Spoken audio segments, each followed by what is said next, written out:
This is your day one video. Your essential question is, why did the Delano grape boycott succeed? This is a two-day activity that is intended to see what type of argument writing students do using these sources. On day one, you'll have 50 minutes. Listen to me read the sources or read the sources yourself. Pause after each source to highlight important information and complete your thinking questions. On day two, you will have 50 minutes. Write an argument responding to the essential question. Use evidence from the sources. Source 1, Strike and Boycott Timeline. Source 2, Roberto Bustos Interview. Source 3, Cesar Chavez Letter. Source 4, Dolores Huerta Speech. Note, to help you write an argument about why the boycott succeeded, first read these sources like a historian. Ask yourself, who wrote the source? When? Where? Why? How did the time and place that the source was created impact its content? Where do sources agree? Where do sources disagree with each other, and why? Head note: to fight injustice, individuals and groups have used different strategies to speak out and address social issues they see as important. One strategy to produce change is a strike, a form of protest where workers refuse to work due to unfair pay. Another strategy is a boycott, a form of protest where people do not buy goods or services due to moral, social, or political reasons. Background: in the 1960s, farm workers in California began to organize and protest poor working conditions and low pay. A group of workers in Delano, California, began a strike in 1965. Later, these workers joined another group to create the United Farm Workers, the UFW. They aimed to increase pay and improve working conditions. The UFW organized a workers' strike, a grape boycott, and community marches. These actions helped the movement gain national attention. In July 1970, an agreement was reached between the workers and the many major grape growers in California. The agreement, which affected more than 10,000 farm workers, included an increase in pay and improved working conditions for workers in Delano and other areas across California. Source 1, Strike and Boycott Timeline. Head note: this timeline shows events from when the Delano grape strike began in 1965 to when an agreement was signed between Delano grape growers and their workers in 1970. September 1965. Filipino-American grape workers strike in Delano, California. The mostly Latino workers, led by Cesar Chavez, joined the strike. March 17, 1966. Roberto Bustos and Cesar Chavez lead farm workers on a 340-mile march from Delano to Sacramento to bring attention to the struggle of grape workers. Grape workers in Delano reach an agreement with their employer, but the strike continues against other growers. August 1966. Latino and Filipino unions joined together to form the United Farm Workers Union, the UFW, led by Cesar Chavez. The UFW cannot reach an agreement with grape growers. From 1966 to 1967, Dolores Huerta leads striking grape workers and supporters in a national boycott of California grapes. Hundreds of grape strikers travel across the U.S. telling their stories to gain support. February 1968. Cesar Chavez speaks on TV and writes letters asking people to stop buying all California grapes. May 10, 1969. Dolores Huerta speaks for grape workers on International Boycott Day, asking the U.S. supporters for their continued support. September 1970. UFW signs long-term agreements with the Delano grape growers and other growers in California. This agreement includes better pay and treatment for grape workers. The grape workers' strike and boycott ends.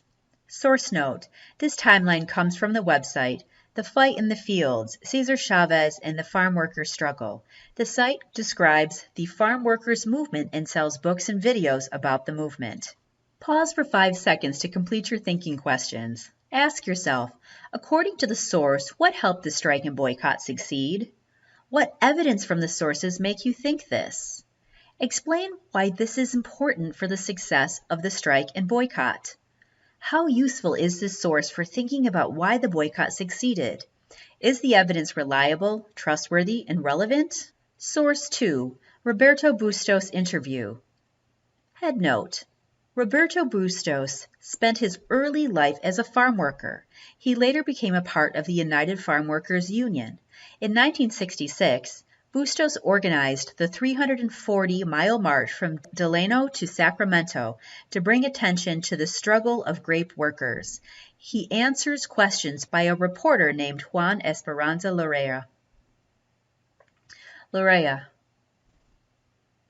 What are your memories of the 1966 march to Sacramento?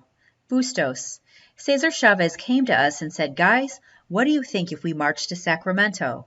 People are not picking grapes, they're striking. Let's see what the governor of California can do for us. The growers are not answering our letters." We said we'll go. We figured we would drive 3 hours to Sacramento, but then Cesar said he was walking. We thought this guy was crazy. No farm workers had walked to the state capitol. Cesar said I would be in charge of the march. He said, "Roberto, people listen to you."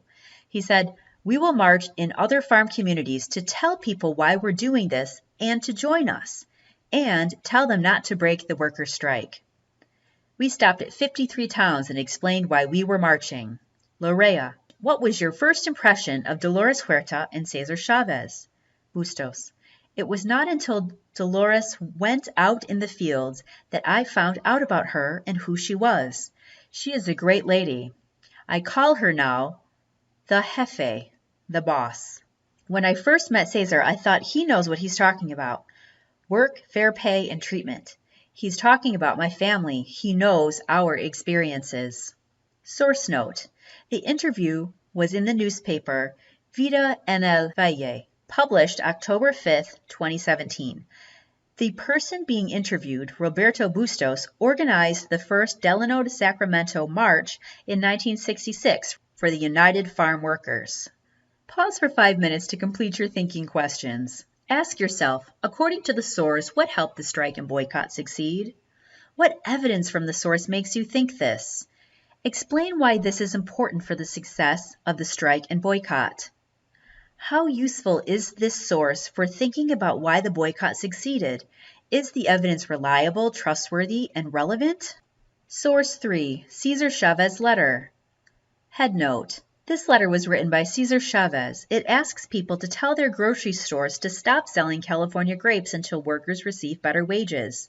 The UFW helps send this letter out to thousands of people. Dear Los Angeles friend, another Christmas season finds us grape workers striking and boycotting grapes all over the United States instead of celebrating Christmas as you are.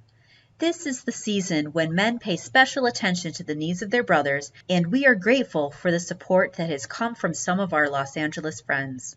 We only want one thing: to escape from poverty by getting the grape growers to provide good pay and working conditions. Meanwhile, the only way for us to gain these rights is by the strike and the boycott. But we cannot win without your help.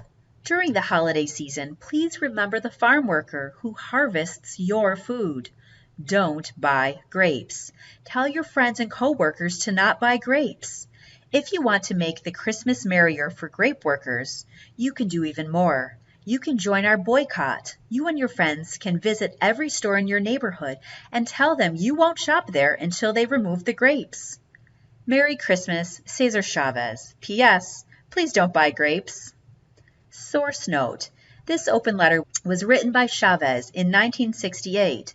It was published, and thousands of copies were likely made and spread throughout the Los Angeles community to create support for the UFW and the grape boycott. The original document was retrieved from the University of California, Berkeley Digital Library. Pause for 5 minutes to complete your thinking questions. According to the source, what helped the boycott succeed? What evidence from the source makes you think this? Explain why this is important for the success of the strike and boycott. How useful is this source for thinking about why the boycott succeeded? Is the evidence reliable, trustworthy, and relevant? Source 4: Dolores Huerta's speech. Head note: Dolores Huerta was a leader of grape workers. Huerta frequently negotiated with lawmakers to win rights for grape workers. This is a speech that Huerta gave in 1969 that explains the grape workers' concerns and why they wanted shoppers to continue to boycott grapes. We, the striking grape workers of California, join with U.S. shoppers to work towards freedom. As we boycott, we think about the steps that got us here. After marching from Delano to Sacramento, we have talked with people in other cities, helping them understand our problems with grape growers. We have been farm workers for hundreds of years, Mexicans, Filipinos, Africans, and others. If our actions lead to the rights we demand, to good pay, to humane working conditions, to protection from pesticides, and the right to negotiate pay, thousands of American farm workers will follow us. We have been farm workers for hundreds of years and strikers for 4 years. It was 4 years ago that we threw down our work tools in protest of poor working conditions. We went and stood tall outside the vineyards where we had been bent over for years. But national labor laws left us unprotected, and grape growers refused to offer good pay and improved working conditions. Yet we knew the day must come when they would talk to us as equals. Because the strike and marches were not enough, we had to boycott. We did not choose the Great Boycott, but we have chosen to leave our poverty behind. We marched alone at the beginning, but today we count people from all over the country in our number. The shoppers who support our cause are boycotting by not buying grapes. And they won't shop at stores that sell grapes during the boycott, just as we withhold our labor from the growers until our lives improve. The grapes grow sweet and heavy on the vines, but they will have to wait while we reach out first for our freedom. The time is ripe for our liberation. Source note: Dolores Huerta gave this speech called Proclamation of the Delano Grape Workers on International Boycott Day on May 5, 1969. She participated in strikes, boycotts, and worked with lawmakers to make changes to help workers. Pause for 5 minutes to complete your thinking questions. Ask yourself, according to the source, what helped the strike and boycott succeed? What evidence from the source makes you think this? Explain why this is important for the success of the strike and boycott. How useful is this source for thinking about why the boycott succeeded? Is the evidence reliable, trustworthy, and relevant?